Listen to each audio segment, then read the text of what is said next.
हाँ जी, नमस्कार दोस्तों।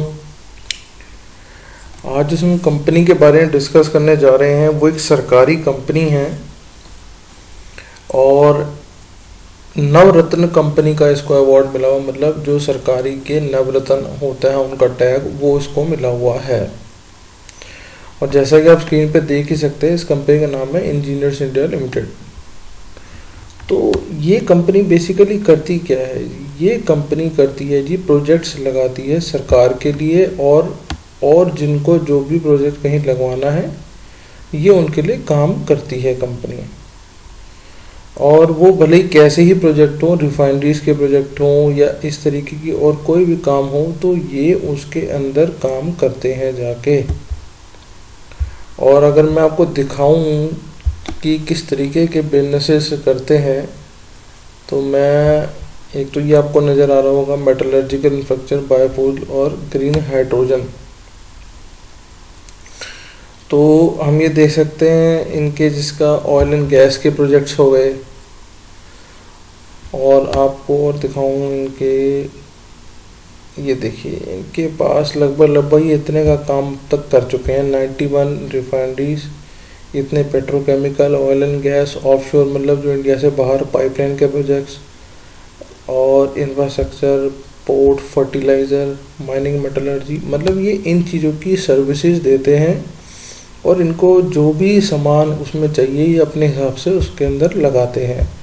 और रही बात इंडिया में, तो इंडिया के अंदर और इंडिया से बाहर ये दोनों तरीके के काम करते हैं।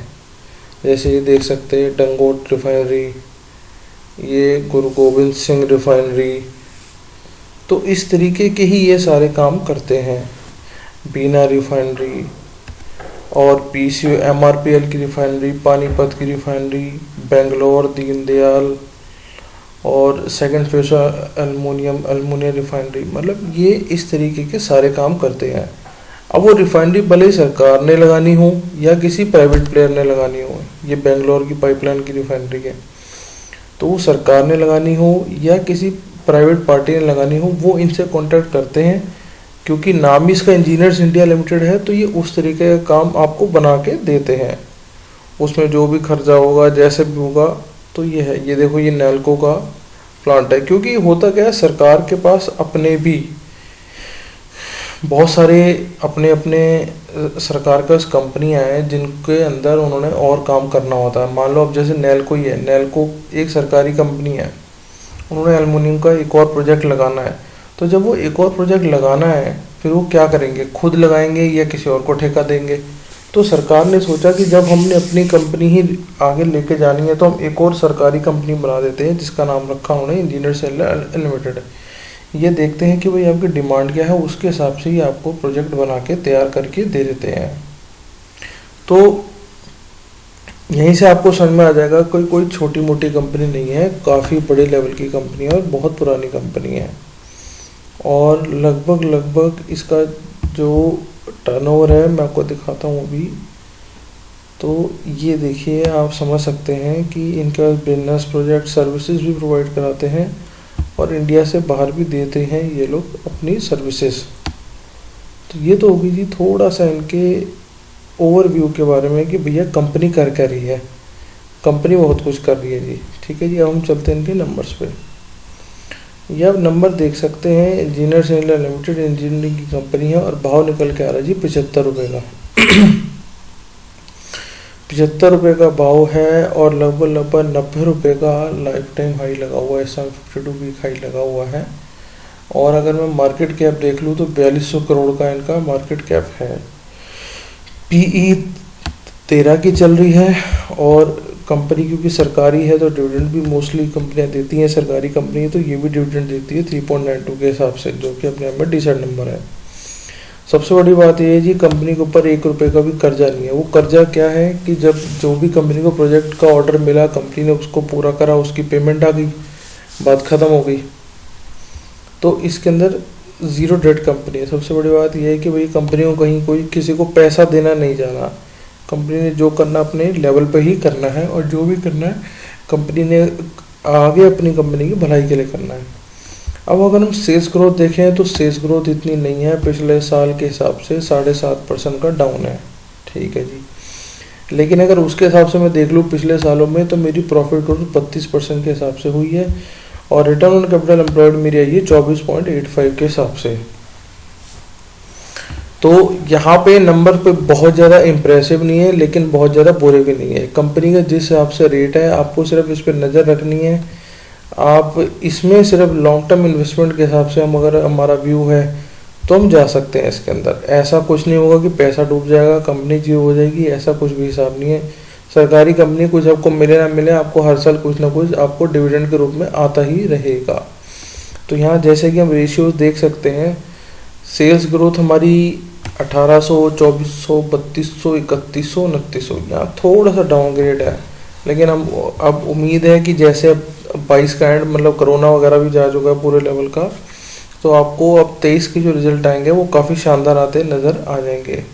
लेकिन अगर रिजल्ट अच्छे नहीं आते हैं तो फिर हम इसका एक डाउन फेज और देख सकते हैं शेयर का। तो आपको नज़र रखनी है इनके रिजल्ट्स पे, और उसी के हिसाब से ही इसका अगला फेज, शेयर का जो रेट का फेज होगा वो तैयार होगा। और अगर हम प्रॉफिट ग्रोथ देख लें तो 377, 370, 430, 260, और 260 से प्रॉफिट हुआ सीधा 344। क्योंकि ये जो टाइम था ये कोरोना पीरियड था, तो नो डाउट इसमें किसी ने काम करा ही नहीं या हुआ नहीं, तो कोई नया ऑर्डर भी नहीं आया, सरकार खुद ही चुप बैठ गई, सब कुछ ही बंद हो गया था। तो इसमें सरकार भी क्या कर सकती है। तो ये हो गया उसके लिए। अब हम आगे चलते हैं। हमारा रिटर्न ऑन कैपिटल एम्प्लॉयड आप देख सकते हैं कि जैसे यहाँ चढ़ रहा, एक ट्रेंडिंग ग्राफ था, फिर कोरोना का थोड़ा रिजल्ट का रहा, तो अब वापस लेकिन ट्रैक पर कंपनी आ चुकी है। और आगे चलते डेट इक्विटी रेशियो देखेंगे तो ज़ीरो हमारा, क्योंकि हमारा पास कर्जा ही नहीं है। और सबसे बड़ी बात, प्राइस टू कैश फ्लो देख लो सर, इसके पास पैसा बहुत है कंपनी के पास, मतलब कहीं खर्चा करने की कोई दिक्कत नहीं है, पैसा इनके पास मतलब रेडी कैश कंपनी है। और हम चलते हैं आगे। अगर प्रमोटर शेयर होल्डिंग देख ले तो प्रमोटर के पास लगभग आधी इनके पास ही है, सरकार के पास है, और बाकी का 25-26% के आसपास निकल के आता है पब्लिक के पास। DI 14% के पास खड़े हैं म्यूचुअल फंड्स वगैरह, और FI के पास भी 7.5 पौने 8% है। तो एक ऐसा शेयर जिसके अंदर DI म्यूचुअल फंड भी बैठे हैं और FI DI भी बैठा है, तो वो कोई ऐसा मरा गिरा शेयर नहीं होगा, वो अच्छा ही शेयर होगा। क्योंकि FI DI किसी भी शेयर में ऐसे रेंडमली एंट्री नहीं लेते, बहुत सोच समझ के लेते हैं। तो सिर्फ हमें यहाँ पे इस चीज़ का ध्यान रखना है कि अभी ये शेयर अभी जोन से भी अपने फॉर्म में है, इनके रिजल्ट्स आने दीजिए थोड़े टाइम तक। जैसे ही रिजल्ट पोस्टेड होंगे आप देखेंगे इन शेयरों में बहुत अच्छी चाल आपको नज़र आ सकती है, पर शर्त है कि आपको इसके रिजल्ट्स पे नज़र रखनी है और इसके ट्रैक रिकॉर्ड पे आपको नज़र रखनी है। जैसे मैं आपको यहाँ दिखाऊँ तो पीनल देख सकते हैं 18 में 1793, फिर 2445 हुआ, फिर 3200 हुआ, फिर 3100 हुआ, और अब आके 2870 हो गया। तो ये थोड़ा सा यहाँ पे डाउनग्रेड हो रहा है, जैसे कि हमने पहले देख लिया था कि 7-7.5% के हिसाब से कम हुआ है इस साल।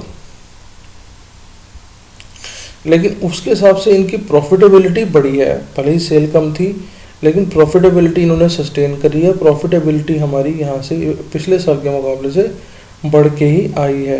तो ये प्रॉफिट बिफोर टैक्स है, लेकिन हम अगर आफ्टर बिफोर टैक्स देखें तो 377, 370, 430 का 260 हो गया था, लेकिन 260 का इन्होंने वापस 344 कर लिया है। तो लगभग 30-32% के हिसाब से जो हम देख रहे थे शुरुआत में, वो इन्होंने अपना मेंटेन करा है। और आने वाले और जब रिजल्ट आएंगे तो इसमें उम्मीद है कि आपको प्रॉफिटेबिलिटी बढ़ती नज़र आएगी। और अगर हम बैलेंस शीट में देखें तो कुछ रिजर्व्स में भी बढ़ोतरी हुई है, क्योंकि जहां यहाँ 2020 के रिजर्व कुछ कम होते नज़र आए थे, 2029 के 1419 हो गया था, वापस 1419 को उन्होंने उठा के 1644 तक ले गए। तो ये तो अच्छी बात है भैया, पहले मेरी जेब में 1419 रुपये थे, लेकिन अब मेरी जेब में 1644 रुपये हैं, तो ये एक अच्छी बात है। बोरिंग है नहीं, तो मुझे कर्जा किसी को देना नहीं, करंट लायबिलिटी चलती रहेंगी, वो अपने सेटल होती रहती है ईयर टू ईयर। तो यहाँ हम देख सकते हैं लोन्स एंड एडवांसेस भी थोड़े घटे हैं, तो ठीक है, ये तो सब कुछ करंट के अंदर ही आ जाता है, ये चलता रहेगा। आगे हम देखते हैं बाकी। और यहाँ हम देख सकते हैं प्रॉफिट फ्रॉम ऑपरेशन पिछले साल के मुकाबले यहाँ बढ़ता आपको नज़र आ रहा है। बाकी तो इन्होंने अभी 13 फरवरी को डिविडेंड 2 रुपये के हिसाब से अनाउंस करा था। ठीक है, इंटरम डिविडेंड था, फाइनल डिविडेंड हो सकता है कि अब आने वाले टाइम पे अगले साल आपको मिल जाए। तो सरकारी कंपनी को ये फ़ायदा होता है कि भाई बढ़े या ना बढ़े, लेकिन हमको कहीं ना कहीं डिविडेंड मिलता रहेगा, तो एक साइड इनकम बनी रहती है। लेकिन ये है कि आपके पैसे भी डूबते नहीं हैं। बाकी की जो वैल्यूशन है या जो होल्डिंग है वो प्रेसिडेंट ऑफ इंडिया के नाम होती है जब भी होता है। हम थोड़ा सा इसका चार्ट समझते हैं। तो ये मैं आपको डे फ्रेम का चार्ट दिखा रहा हूँ इनका। तो मैंने कुछ लेवल्स मार्क करे हुए थे। ये इसका सपोर्ट था, जो इसने सपोर्ट आके टच करा था 14 अक्टूबर के आसपास, तो वो था 62 रुपये के आसपास। उसके बाद इसने एक और अपना नया सपोर्ट बनाया था 70 रुपये के आसपास। तो अभी इस समय अगर रिजल्ट ख़राब आते हैं तो ये एक जो नया सपोर्ट इसका क्रिएट हुआ है वो 70 रुपये के आसपास हुआ है। तो आपको थोड़ा सा नज़र रखनी है 70 रुपये वाले सपोर्ट पे। अगर हाई देखेंगे तो लगभग 89, 90, 90 रुपये के आसपास का एक हाई बना हुआ है।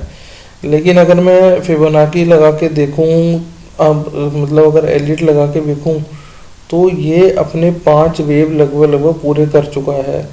तो अब थोड़ा सा इंतज़ार है इसके रिजल्ट्स का। अगर रिजल्ट्स अच्छे नहीं होते तो आपको इसमें डाउनफॉल आता नज़र आएगा, और वो डाउनफॉल एक फिर से एक मौका हो सकता है कि आप इसमें अपनी थोड़ी थोड़ी इन्वेस्टमेंट कर सकें। बाकी तो आपको अपने जो भी आपके इन्वेस्टमेंट एडवाइज़र्स हैं उनके साथ कंसल्ट कर लेना चाहिए कोई भी शेयर लेने से पहले। ये सिर्फ एजुकेशन पर्पज़ से वीडियो है, बस आपको नज़र रखनी है इसके ऊपर। और अगर आपने अब तक अकाउंट नहीं खोला है तो आप अकाउंट खोल सकते हैं, लिंक आपको डिस्क्रिप्शन बॉक्स में मिल जाएगा। तो थोड़ा सा नज़र बना के रखिए शेयर पे। हो सकता है आपको आने वाले टाइम पे ये कुछ अच्छे रिजल्ट्स दे जाए, पर आपका व्यू लॉन्ग टर्म होना चाहिए, ये मैं हर बार आपको स्पष्ट कर रहा हूँ। तो बाकी जुड़े रहिए हमारे चैनल के साथ और सब्सक्राइब करना मत भूलिएगा। बहुत लोग वीडियो तो देखते हैं पर सब्सक्राइब नहीं करते, तो प्लीज़ आपसे रिक्वेस्ट है सब्सक्राइब करिए, चैनल को थोड़ी हेल्प करिए और इसे आगे बढ़ाइए। अगर और किसी टॉपिक पे आपने अगर वीडियो देखनी है तो ज़रूर बताइए। Thank you, thanks a lot.